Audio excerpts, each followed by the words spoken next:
నమస్కారం. మీరు చూస్తున్న టీడీ న్యూస్ కేఎన్ఆర్. ఫిబ్రవరి 4, 2025 రోజున కరీంనగర్ ప్రెస్ భవన్లో బీఆర్టీయూ సర్వసభ్య సమావేశాన్ని నిర్వహించింది. జిల్లా అధ్యక్షుడు బొమ్మిడి శ్రీనివాసరెడ్డి గారి అధ్యక్షతన జరిగిన ఈ సమావేశానికి ముఖ్య అతిథిగా విచ్చేసిన బీఆర్టీయూ గౌరవ అధ్యక్షుడు రూప్ సింగ్ గారు మాట్లాడుతూ మున్సిపల్ కార్మికుల సమస్యల పరిష్కారానికి కార్మిక లోకంతో కలిసి మాట్లాడుతున్నారు. వారి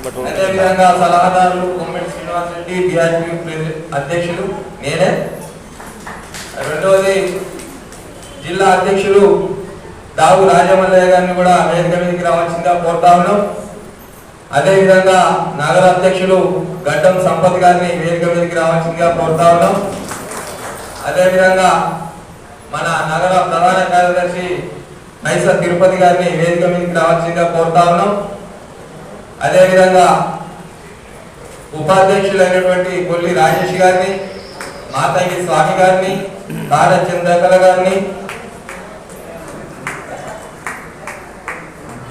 గౌరవ అధ్యక్షుడు చంద్రకళ గారిని, తెలంగాణ ముఖ్య గారిని, గాలి రాజేశ్వర్ గారిని, దాసరి రమేష్ గారిని, తమిళ సునంద గారిని రావాల్సిందిగా కోరుతా ఉన్నాం. అదేవిధంగా ట్రాక్టర్ డ్రైవర్స్ అసోసియేషన్ అధ్యక్షుడు అయినటువంటి పొన్నం లింగయ్య గారిని, మాతంగి లక్ష్మణ్ గారిని, కోనేటి సమ్మయ్య గారిని, శంకర్ లక్ష్మణ్ గారిని వేదిక మీదకి రావాల్సిందిగా కోరుతా ఉన్నాం. అదేవిధంగా జిల్లా నాయకులైనటువంటి గాలి శ్రీనివాస్ గారిని, పార్టన్ ఎల్లయ్య గారిని, కత్తెరపాక రాజేందర్ గారిని వేదిక మీదకి రావాల్సిందిగా కోరుతా ఉన్నాం. అదేవిధంగా నగర యూనియన్ నాయకులు, జాయింట్ సెక్రటరీ దాంట్ల పద్మ గారు, మాన్పాటి రాజేశ్వరి, కాంపల్లి సుమన్, గాజుల రాజేశ్వరి,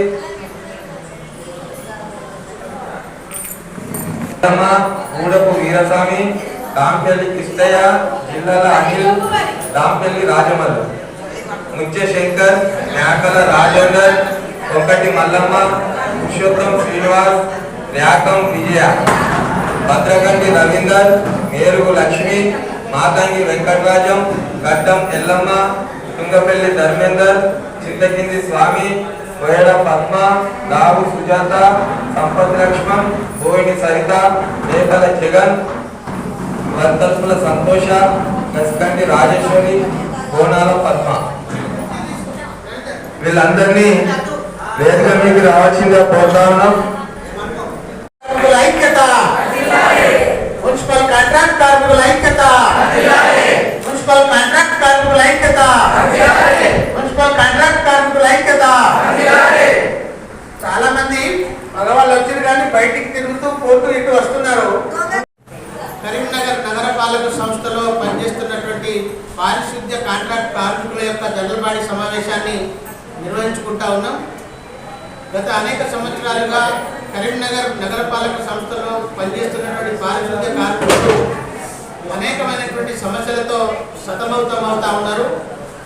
ఈ సమస్యల పరిష్కారం కోసం అనేక దఫాలుగా సంబంధించినటువంటి కమిషనర్కు, మేయర్కు, అదేవిధంగా ప్రభుత్వాలకు కూడా అనేక రకాలుగా ఆందోళనలు నిర్వహించి రిప్రజెంటేషన్స్ ఇచ్చి పరిష్కారం చేయాలని కోరినప్పటికీ నామమాత్రంగా సమస్యలను పరిష్కారం చేసినట్టు చూపిస్తూ ప్రధాన సమస్యలన్నింటినీ కూడా పెండింగ్ పెట్టడం వలన అనివార్య కారణాల వల్ల కార్మికులు అనేకమైనటువంటి నష్టాలకు గురవుతున్నటువంటి సందర్భంలో ఇప్పటికైనా కార్పొరేషన్ అధికార యంత్రాంగం, ప్రభుత్వం తగినటువంటి చర్యలు తీసుకొని ఆ సమస్యలన్నింటికీ పరిష్కారం చేయకపోతే మరి మార్చి నెల నుండి సమ్మెకు పోవడానికైనా సిద్ధంగా ఉన్నారనేటువంటి విషయాన్ని ఈ సందర్భంగా నగరపాలక సంస్థ కమిషనర్, అదేవిధంగా ప్రభుత్వానికి మేము ఈ సందర్భంగా హెచ్చరికలు జారీ చేస్తూ ఉన్నాం. ప్రధాన సమస్యల్లో గత ప్రభుత్వం పెంచినటువంటి పిఆర్సీ అమౌంట్ 6 నెలల ఏరియర్స్ తక్షణమే ఇవ్వవలసి ఉంటే 5 నెలలే ఇచ్చింది. 1 నెల ఇప్పటి వరకు కూడా పెండింగ్లో ఉన్నది. ప్రధానంగా ఈ మార్చి నెల లోపే, ఫిబ్రవరి మార్చి నెల లోపల ఈ ఏరియర్స్ అమౌంట్ను మరి వెంటనే ఈ కార్మికులందరికీ ఇవ్వాలని చెప్పేసి ఈరోజు జనరల్ బాడీ పక్షాన డిమాండ్ చేస్తూ ఉన్నాం.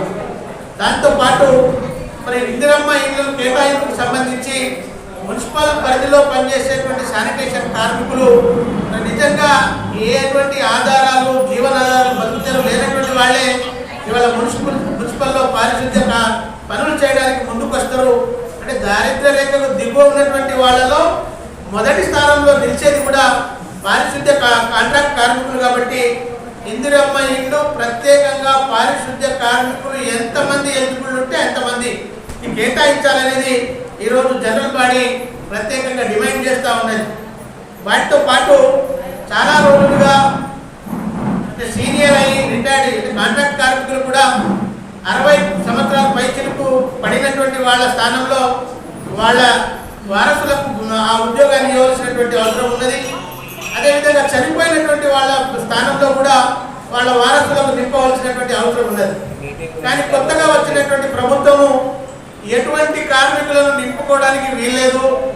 ఎవరిని నింపాలన్నా ఈవెన్ అవి వేకెన్సీ పొజిషన్ అయినా రాష్ట్ర ప్రభుత్వం యొక్క అనుమతి తీసుకోవాలని ఒక కొరివి పెట్టడం, ఆ కొరివితో పాటు 40 సంవత్సరాల లోపు ఉండాలి, 25 సంవత్సరాల పైబడి ఉండాలి అనేటువంటి నిబంధన ఇవాళ 20-21 సంవత్సరాలు ఉన్నటువంటి యువకులకు వర్తించకపోవడం వల్ల చనిపోయినటువంటి వాళ్ళ స్థానంలో మరి వాళ్ళ వారసత్వాలకు అవకాశం వచ్చినటువంటి పరిస్థితి లేదు. అందుకని ఆ ఏజ్ని సవరించి చనిపోయిన వాళ్ళ స్థానంలో వాళ్ళ వారసులకు వెంటనే ఉద్యోగం ఇవ్వాలనేది ఈ జనరల్ బాడీ సమావేశంలో ప్రత్యేకంగా డిమాండ్ చేస్తూ ఉన్నాం. వీళ్ళతో పాటు శానిటేషన్ కార్మికులలో 20-25 సంవత్సరాల అనుభవం ఉన్నటువంటి వాళ్ళు, జవాన్లుగా పనిచేయడానికి అర్హత కలిగినటువంటి వాళ్ళు, అసలు శానిటేషన్ ఏ విధంగా చేయాలనేటువంటి దాంట్లో ఇప్పుడు పనిచేస్తున్నటువంటి శానిటేషన్ కాంట్రాక్ట్ కార్మికుల కంటే మరెవరికి అంత ప్రావీణ్యత ఉండదు. కానీ ఇవాళ కొత్తగా మొన్న పదవీ కాలం పూర్తయినటువంటి నగరపాలక పాలక వర్గము సడన్లీగా 28వ తారీఖు వాళ్ళ గడువు పూర్తయింది. 31వ తారీఖు నాడేమో వాళ్ళ దగ్గర డ్రైవర్గా పనిచేసిన వాళ్ళు, వాళ్ళ దగ్గర ఇళ్లలో పనిచేసినటువంటి వాళ్ళు, లేదా వాళ్ళ తాలూకు కార్పొరేటర్ల తాలూకు మనుషులను 16 మందిని జవాన్లుగా అవకాశం కల్పించి ఇవాళ కమిషనర్ గారు వాళ్ళకు ఆదేశాలు ఇచ్చి డివిజన్లను కూడా కేటాయించడం జరిగింది. మేము ఈ సందర్భంగా ప్రత్యేకంగా డిమాండ్ చేస్తూ ఉన్నాం, ఆ ఇచ్చినటువంటి ఆదేశాలను నిలుపుదల చేయాలి. ఇప్పటికే కరీంనగర్ నగరపాలకలో పనిచేస్తున్న అర్హత కలిగి చదువు ఉన్నటువంటి యువకులు చాలా మంది ఉన్నారు. వాళ్లకు జవాన్ అవకాశం ఇవ్వాలి, కానీ అనవసరంగా బయటి వాళ్ళని తీసేసి ఇక్కడ వాళ్ళ పొట్టను కొట్టవద్దని కమిషనర్ గారికి మేము ప్రత్యేకంగా విజ్ఞప్తి చేస్తున్నాం. ఆ డిమాండ్ కూడా ఇవాళ ఈ జనరల్ బాడీ సమావేశంలో ప్రత్యేకంగా తీసుకొని మరి పోరాటానికి సిద్ధం అవుతా ఉన్నాం. వాటితో పాటు మరి వాళ్ళ ట్రాక్టర్ల మీద 4 ఉంటే తప్ప ఆ లోడు రెండు షిఫ్టులు పూర్తి కావు. కానీ అలా 2-3 కంటే ఎక్కువ వచ్చేటువంటి పరిస్థితి లేదు. అంటే ఈ లేబర్లను వాడవలసినటువంటి పనులు వాడకుండా ఇతర పనులలో వాడుకోవడం వల్ల షార్టేజ్ అయిపోయి ఇలా లోడర్లు 4 ఉండలేనటువంటి పరిస్థితి. దాంతో వచ్చే ఆ ఇద్దరికి పని భారం పెరిగి ఆరోగ్యం పాడై అసలు వాళ్ళు బతకలేనటువంటి స్టేజ్లో ఉన్నటువంటి పరిస్థితి ఉంది. అందుకని తప్పనిసరిగా 4 ఉండేటట్లు చర్యలు తీసుకోవాలి అనేటువంటిది ప్రధానంగా డిమాండ్లో కూడా ఉన్నది.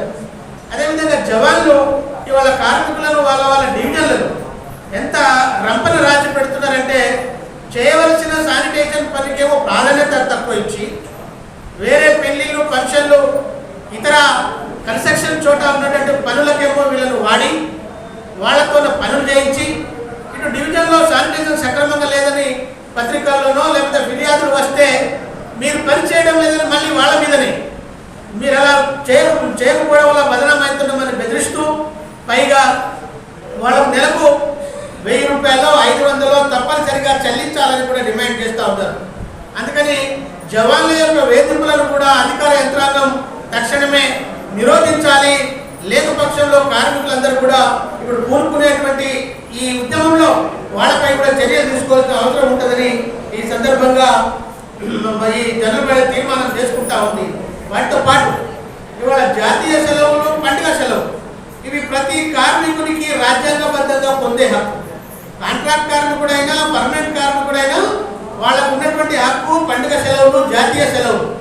కానీ ప్రజారోగ్యం రీత్యా రెగ్యులర్ ఉద్యోగులకు సెలవు ఇచ్చినా కాంట్రాక్ట్ కార్మికులు ఒక పూటనన్నా పనిచేయాలని మా యూనియన్లతో గతంలో అనేక సార్లు చర్చలు జరిపి ఒక పూట కన్నా మేము అంగీకరించి ఉన్నాం. ఇవాళ ఏ పండుగ ఉన్నా కార్మికులు ఒక పూట డ్యూటీ చేసుకొని ఒక పూట ఇంటికి పోయి బతుకుతున్నటువంటి పరిస్థితి. కానీ ఆ సెలవులో కూడా ఇవాళ ఆదివారం వచ్చింది, సోమవారం పండుగ వచ్చింది కాబట్టి మేము ఆ పండుగ రోజు సెలవు ఇవ్వలేము అని చెప్పి చేతులు ఎత్తేస్తా ఉన్నారు. మీరు ఇప్పుడు రాకపోతే తొలగిస్తామని బెదిరిస్తా ఉన్నారు. ఇది మీ అయ్యే సొత్తు కాదు, మీ జాగిరి కాదు. ఇది ప్రభుత్వంతో గత అనేక సంవత్సరాల క్రితమే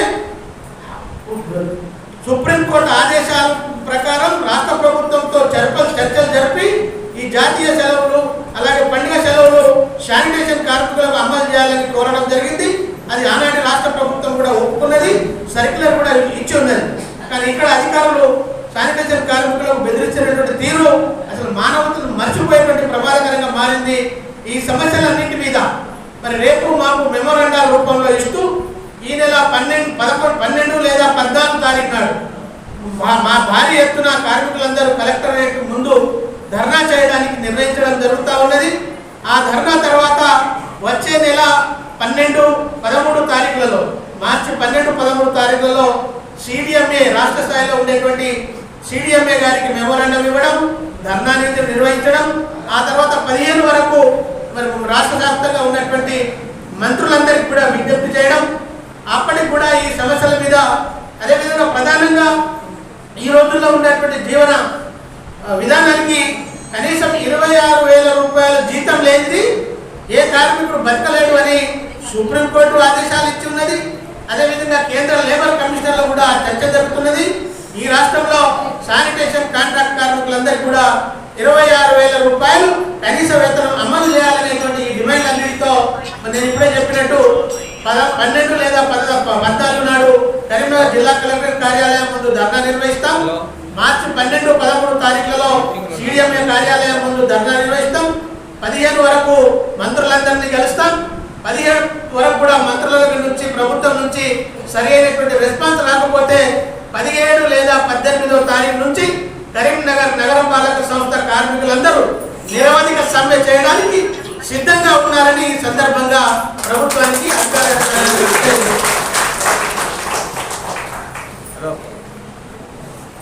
మున్సిపల్ కాంట్రాక్ట్ వర్కర్స్ యూనియన్ ఆధ్వర్యంలో జరుగుతున్నటువంటి సమావేశంలో కరీంనగర్లో ఉన్నటువంటి మున్సిపల్ నగరపాలక సంస్థల కార్మికుల సమస్యలను వెంటనే పరిష్కరించాలని చెప్పేసి మేము డిమాండ్ చేస్తా ఉన్నాం. మరి మన చీపీల కోసం ఉద్యోగం చేస్తేనే చీపీలు వచ్చినాయి. మా భర్తీ ఏ విధంగా తయారైందంటే ఇలా కరీంనగర్ నగరపాలక సంస్థలో పోరాడి కొట్లాడితే తప్ప ఏ సమస్య ఏ పని చేసే విధంగా అధికారులు స్పందించడం లేదు. ఈ విధానాన్ని మానుకోవాలి. కార్మికులు ఇలా కష్టపడి కరీంనగర్ శుభ్రం ఇస్తేనే అవార్డు దొబ్బి పైసలు దొబ్బి ఇలా కుర్చీలో కూర్చొని పేర్లు వెలువరుతా ఉన్న మీ అధికారులు ఇలా కార్మికుల పక్షాన కార్మికుల సమస్యలు ఎందుకు పరిష్కరిస్తలేరని చెప్పేసి మేము ఇలా ఈ సందర్భంగా ఇక్కడ నుంచి మేము డిమాండ్ చేస్తా ఉన్నాం. వెంటనే కార్మిక సమస్యను పరిష్కరించాలి. ఒక నెల ఏరియర్స్ పైసలు ఇవ్వాలి. అదే విధంగా కార్మికులకు సీనియారిటీ ప్రకారం వాళ్ళకు అర్హుల్లో ప్రకటించి వారికి ప్రమోషన్ ఇవ్వాలి. మరి గవర్నమెంట్ ఆర్డర్స్ ను వెంటనే ప్రతిసారి మేము ప్రతి ఒక్కరికి ఫోన్ చేసి బిచ్చమడుకునే విధంగా కాకుండా మాకున్న హక్కు ప్రకారం ఖచ్చితంగా మాకు సెలవులను ఇవ్వాలని చెప్పేసి ఈ సందర్భంగా మేము డిమాండ్ చేస్తున్నాం. లేని రాబోయే రోజుల్లో ఖచ్చితంగా కార్మికుల పక్షాన బీఆర్టీ యూనియన్ నుంచి కరీంనగర్ నగరపాలక సంస్థలో ఉన్నటువంటి కార్మికులు అందరం పోరాటాలకు సిద్ధమవుతా ఉన్నాం. మా సమస్యల మీద మేము పోరాడతాం. మా హక్కులను సాధించుకునే వరకు మేము వెనకడుగు వేసే సమస్య లేదు. ఇప్పటికే కరీంనగర్ నగరపాలక సంస్థలో ఉన్నటువంటి శానిటేషన్ విభాగానికి సంబంధించిన అధికారులు కళ్ళు తెరవాల్సిన అవసరం ఉంది. జవాన్ల బాధల నుంచి కార్మికులను విడిపించాల్సిన అవసరం ఆఫీసర్ల మీద ఉంది. అదే విధంగా కరీంనగర్ లో పనికి ఎంత పని చేస్తామో ఇలా కేంద్ర ప్రభుత్వం రాష్ట్ర ప్రభుత్వాలు ఏమంటున్నాయి, సమాన పనికి సమాన వేతనం అంటారు. ఇలా చిన్న జీతం ఇచ్చి ఇలా మేము ఎక్కడ పొద్దున 5 గంటలకు వచ్చి కరీంనగర్ శుభ్రపరుస్తా ఉంటే మాకు తినడానికి తిండికి ఖర్చులకు సరిపోయిన జీతంతో మేము బతకలేని పరిస్థితిలో ఉన్నాం. కాబట్టి వెంటనే 26,000 రూపాయల జీతం ప్రతి కార్మికుడికి ఇచ్చే విధంగా చర్యలు తీసుకోవాలి.